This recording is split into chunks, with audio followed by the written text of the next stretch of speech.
Hare Krishna. We are continuing with our reading from the Nectar of Devotion. The Nectar of Devotion was written by His Divine Grace, A.C.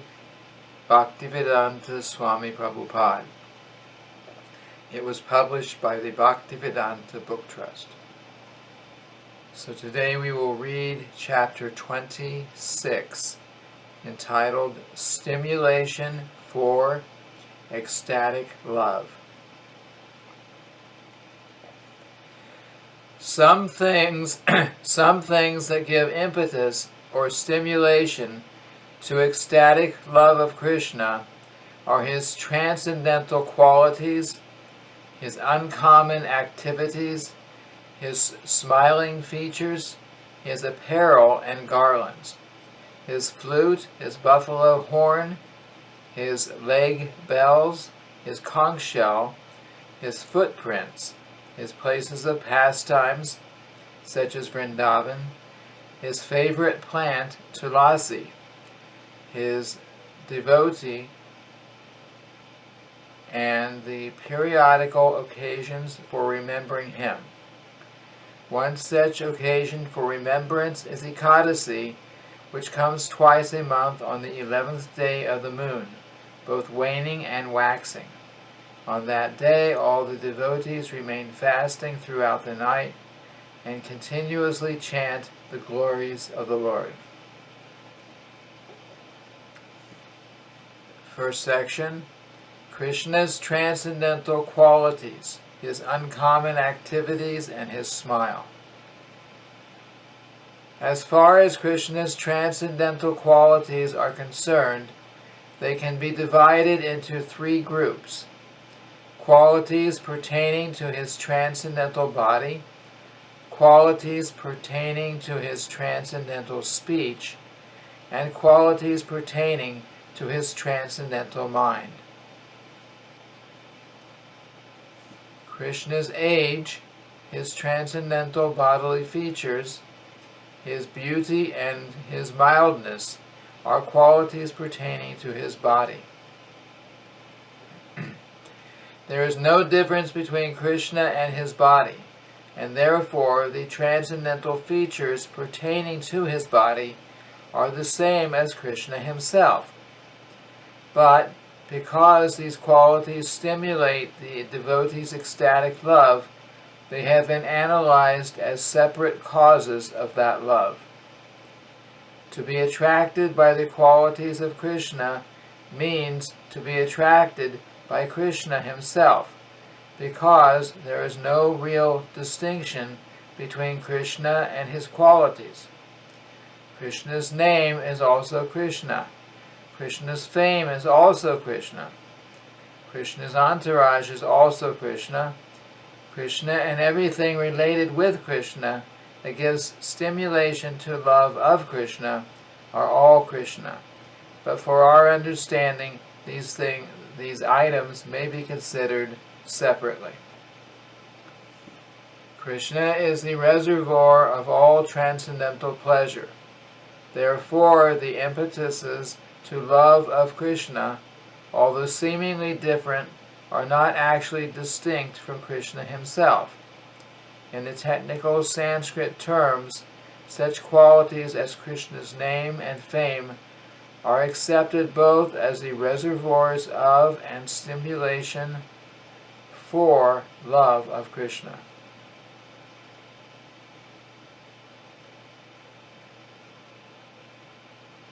I'll read that again.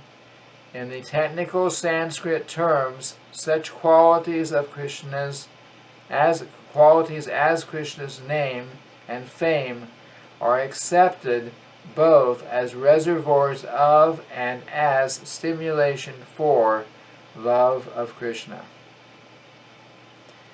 Krishna's age is considered in three periods. From his appearance day to the end of his 5th year is called Komara. From the beginning of the 6th year up to the end of the 10th year is called Pauganda. and from the 11th to the end of the 15th year is called Kishore. After the beginning of the 16th year, Krishna is called a Yovana, or a youth, and this continues with no change. As far as Krishna's transcendental pastimes are concerned, they are mostly executed during the Kumara, Pauganda, and Kishore periods. His affectionate pastimes with his parents are executed during his Kumara age. His friendship with the cowherd boys is exhibited during the Pauganda period, and his friendship with the gopis is exhibited during the age of Kishore. Krishna's pastimes in Vrindavan are finished by the end of his 15th year, and then he is transferred to Mathura and Dwarka, where all other pastimes are performed.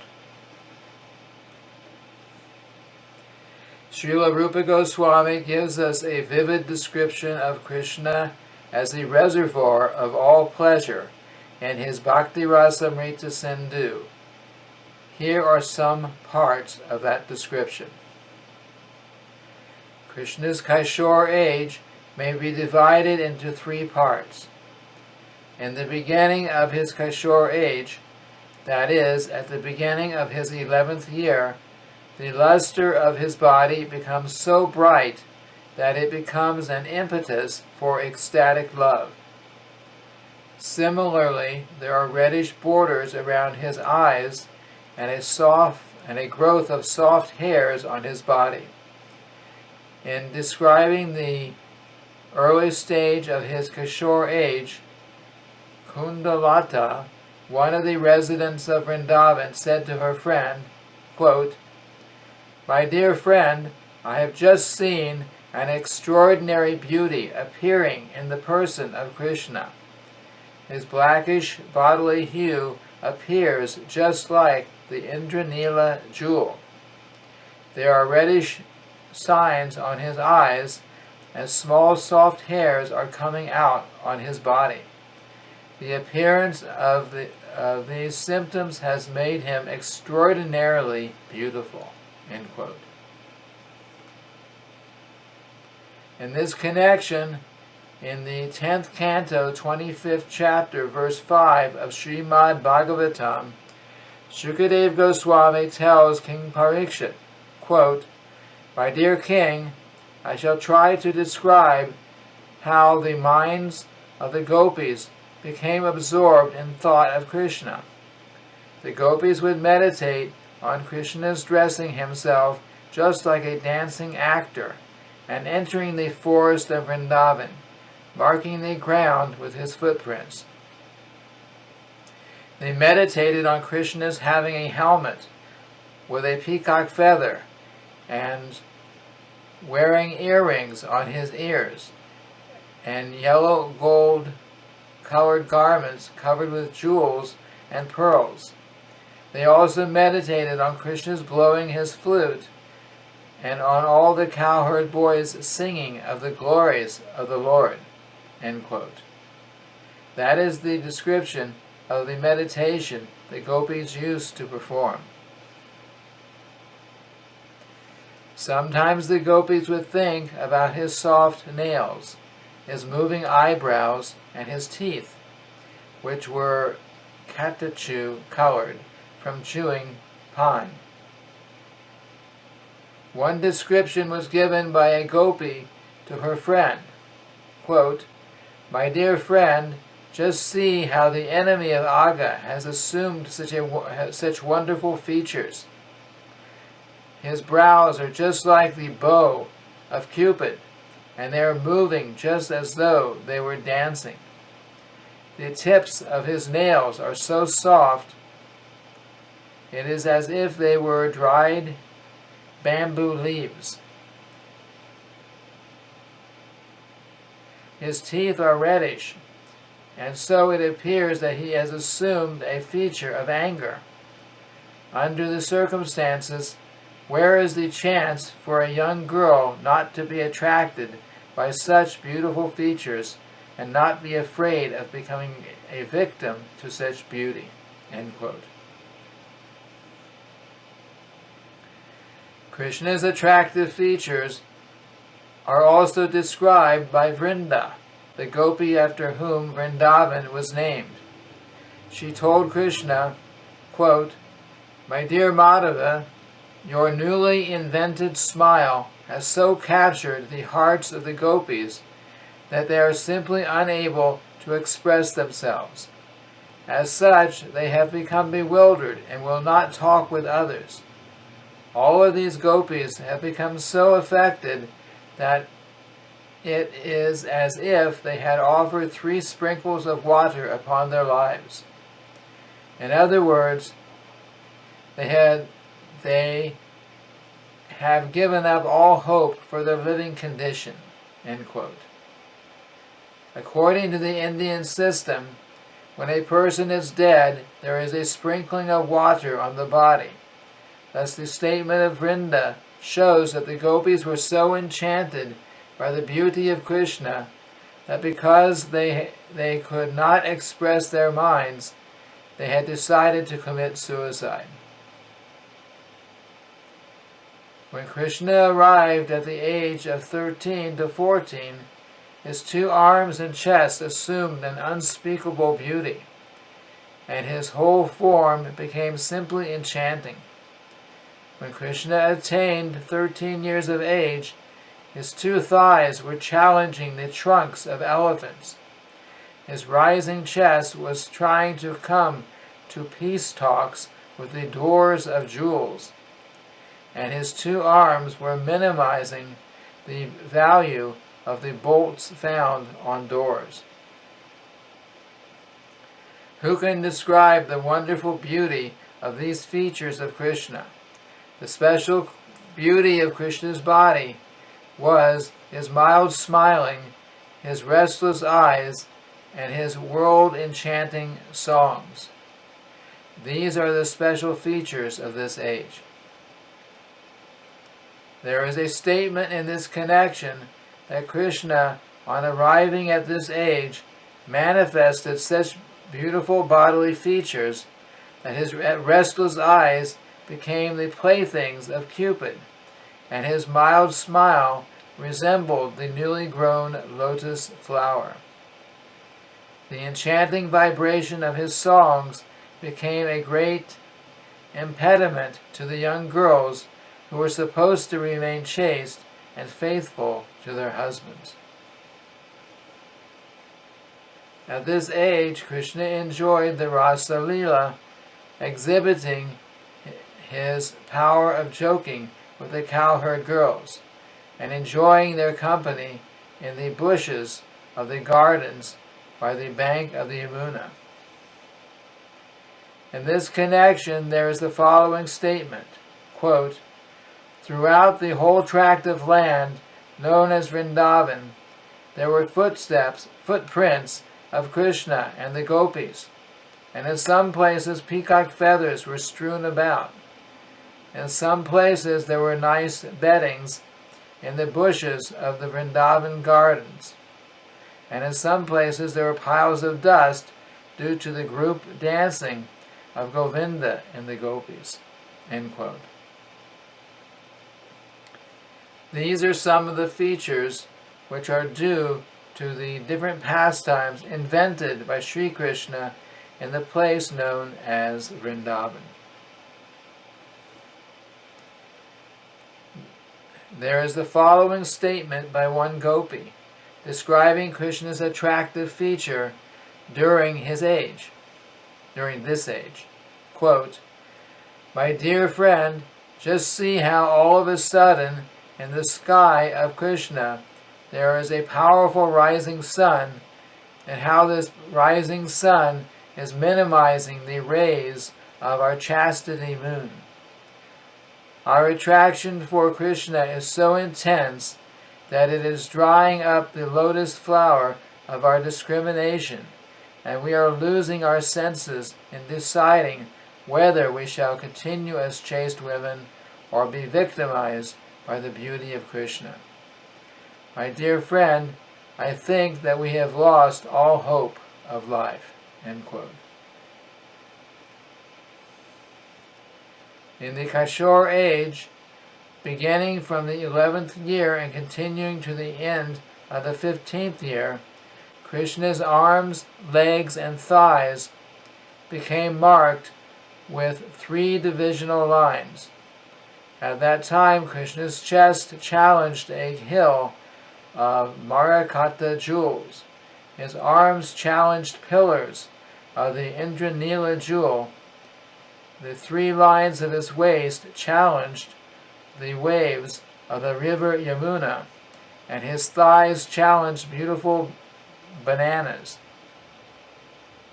One gopi said, quote, "With all these exquisite features of his body, Krishna is too extraordinarily beautiful, and therefore I am always thinking of him to protect me, because he is the killer of all demons." End quote. The idea expressed in this statement is that the gopis were comparing their attraction for Krishna to an attack by demons, and to counteract their attraction for the beauty of Krishna, they were also turning to Krishna hopefully because he is the killer of all kinds of demons. In other words, they were perplexed, because on one hand they were attracted by the beauty of Krishna, and on the other they needed Krishna to drive away the demon of such attraction. This Kishore age can be translated as adolescence.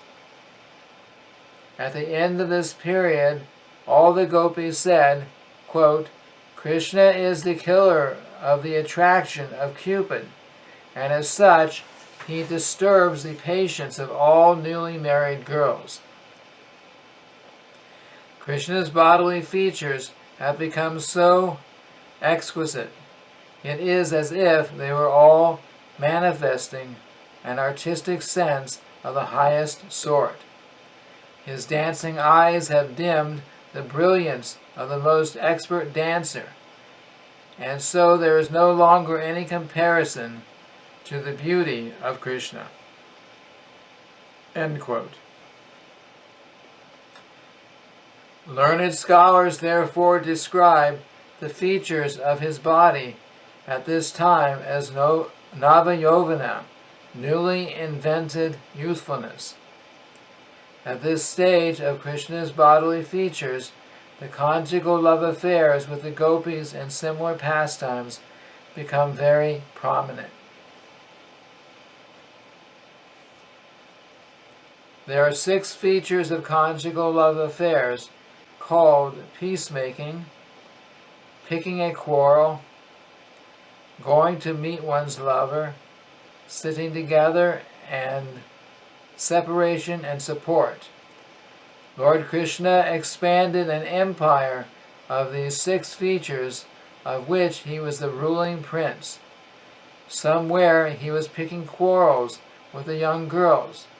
Somewhere he was scratching them with the nails of parrots. Somewhere he was busy going to visit the gopis, and somewhere he was negotiating through the cowherd friends to take shelter of the gopis. Some of the gopis addressed him thus, quote, "Dear Krishna, because of your adolescent age, you have just become the spiritual master of these young girls, and you are teaching them to whisper among themselves. You are teaching them to offer solemn prayers, as well as training them to cheat their husbands and to join you in the gardens at night, without caring for the instructions of their superiors. You are enthusing them by the vibration of your enchanting flute, and as their teacher, you are teaching them all the intricacies of loving affairs." End quote. It is said that even when Krishna was a boy of 5, he manifested such youthful energies. But learned scholars do not explain them because of the absence of suitable age. Krishna was beautiful because every part of his body was perfectly arranged without any defect. Such perfect bodily features of Krishna are described as follows. Quote, "My dear enemy of Kamsa, your broad eyes, your rising chest, your 2 pillar-like arms, and the thin middle portion of your body are always enchanting to every lotus-eyed beautiful girl." End quote.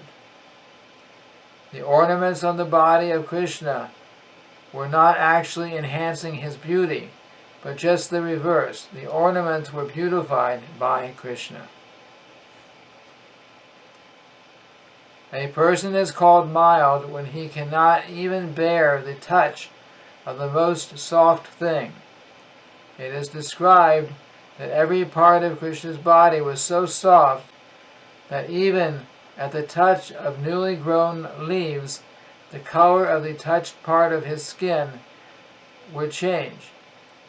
At this Kishore age, Krishna's endeavors were always bent toward arranging the rasa dance, as well as toward killing the demons in the forest of Vrindavan. While Krishna was engaged in enjoyment with the boys and girls within the forest of Vrindavan, Kamsa used to send his associates to kill Krishna, and Krishna would show his prowess by killing them. Next section, Krishna's apparel and garlands. Generally, there are 4 kinds of garments on the body of Krishna: his shirt, turban, belt, and wearing garments. In Vrindavan, he used to put on reddish garments with a golden shirt on his body and an orange-colored turban on his head. The different kinds of belts, combined with his enchanting smile, used to always increase the transcendental bliss of his associates.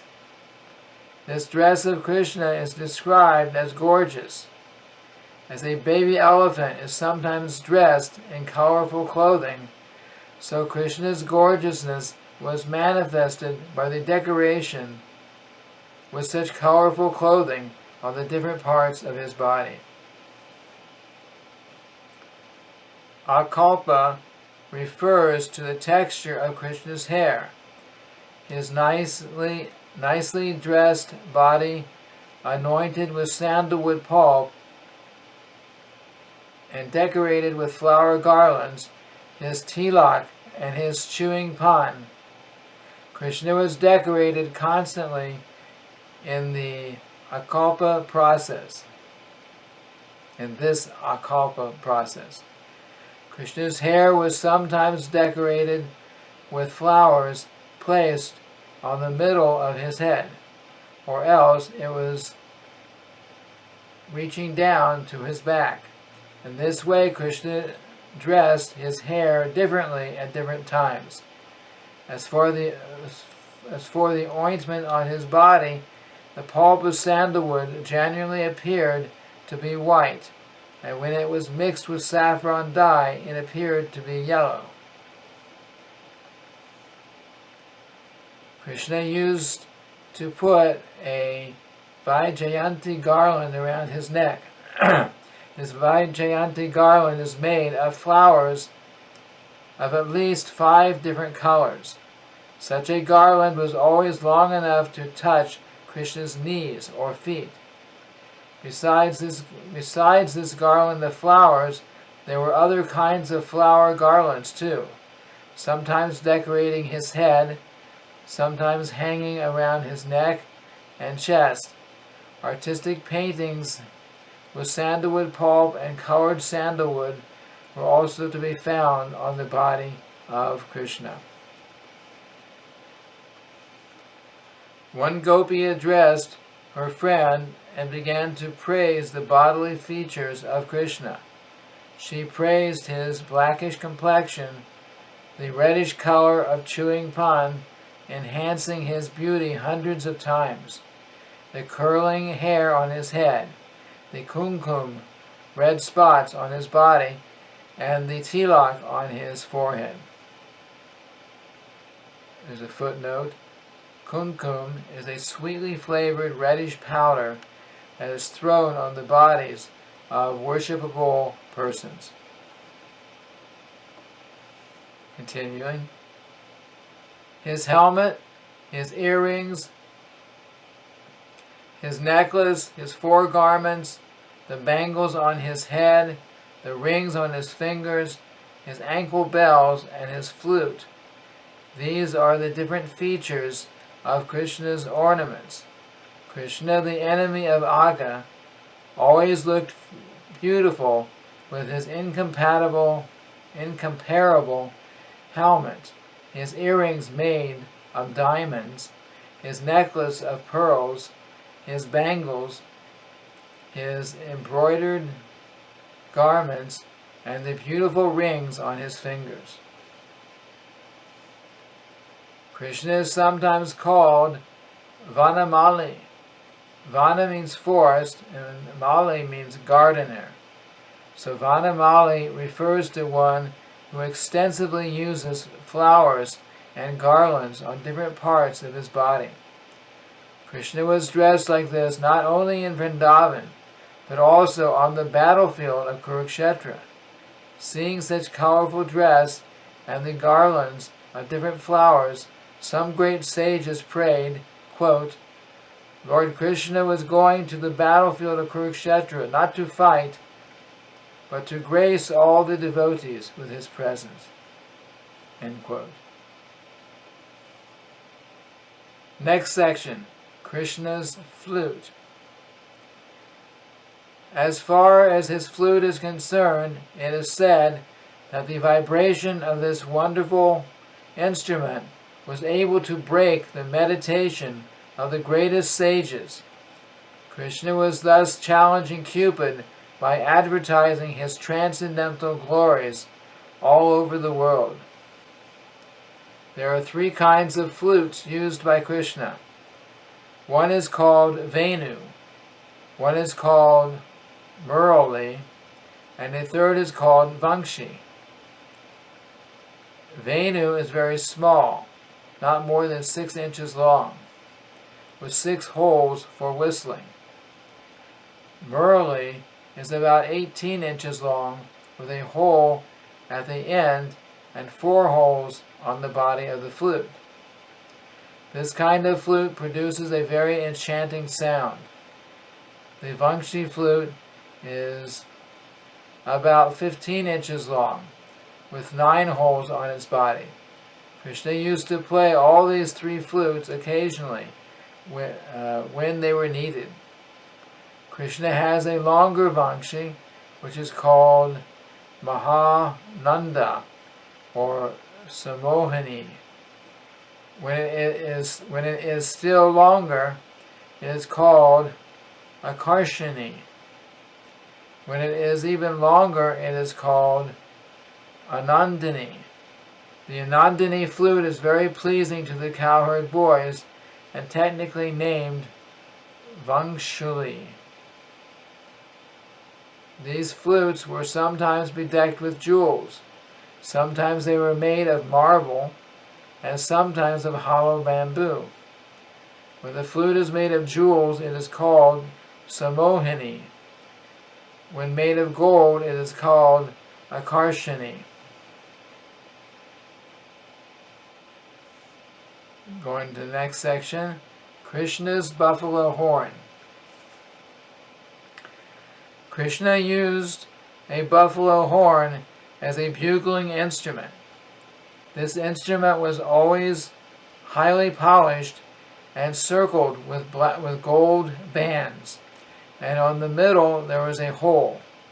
Regarding these instruments, there is a metaphorical statement about a gopi named Tara Vali. It is said that Taravali was bitten by the most venomous snake of Krishna's flute. Then, in order to neutralize the poisonous effect, she drank the milk produced by the buffalo horn in the hand of Krishna.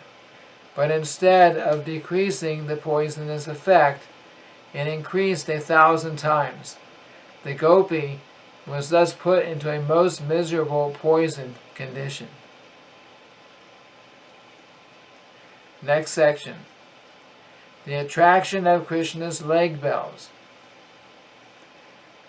A certain gopi once stated to her friend, quote, "My dear friend, when I heard the sound of the leg bells of Sri Krishna, I immediately started to go out of the house to see him. But most regrettably, my superiors were present before me just at that time, and I could not go out." End quote.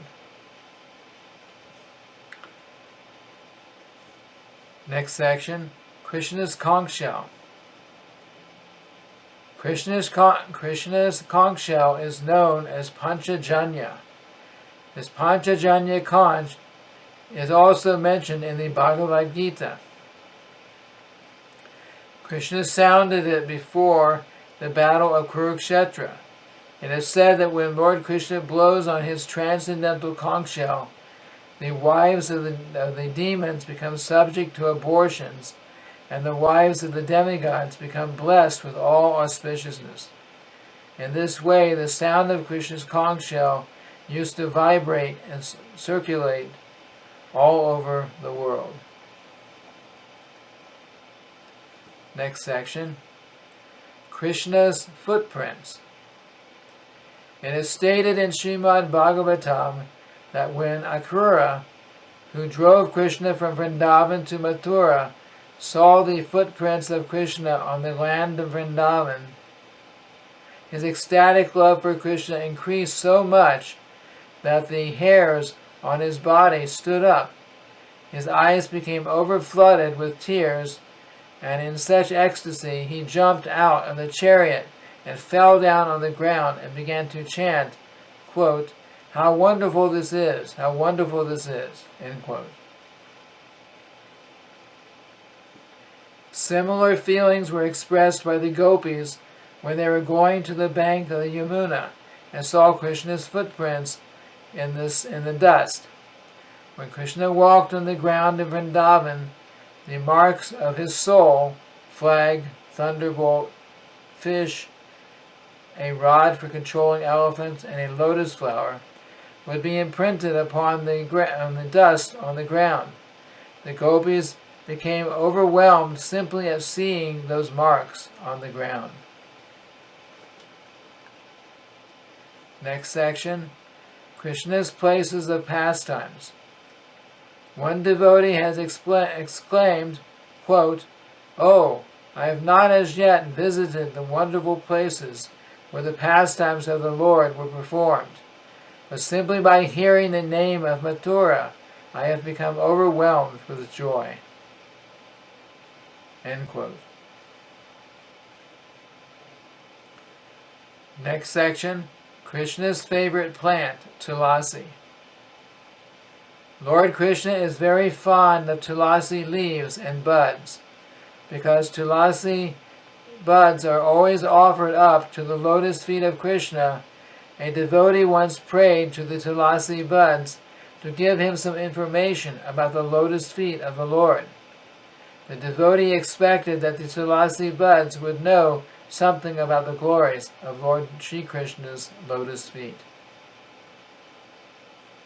Next section, Krishna's devotees. One may sometimes become overwhelmed with joy by seeing a devotee of the Lord. When Dhruva Maharaj saw two associates of Narayan approaching him, he immediately stood up out of sincere respect and devotion and remained before them with folded hands.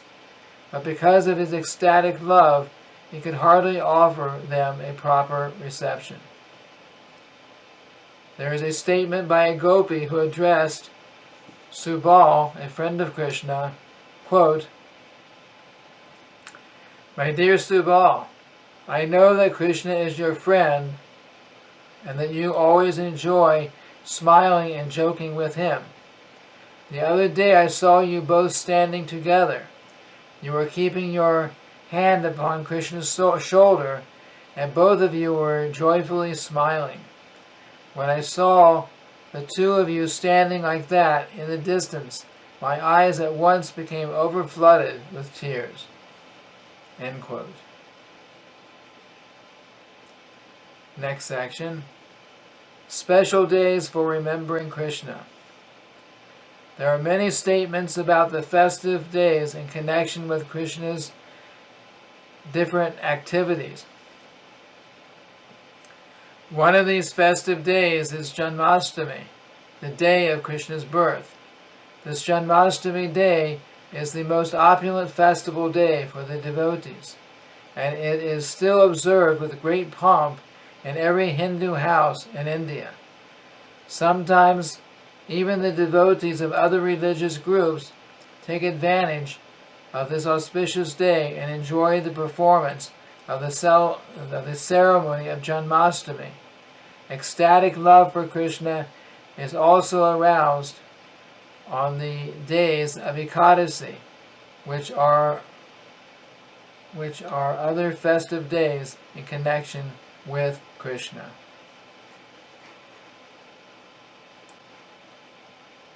So this ends the reading of the 26th chapter of Nectar of Devotion, entitled Stimulation for Ecstatic Love. Thank you very much. Hare Krishna.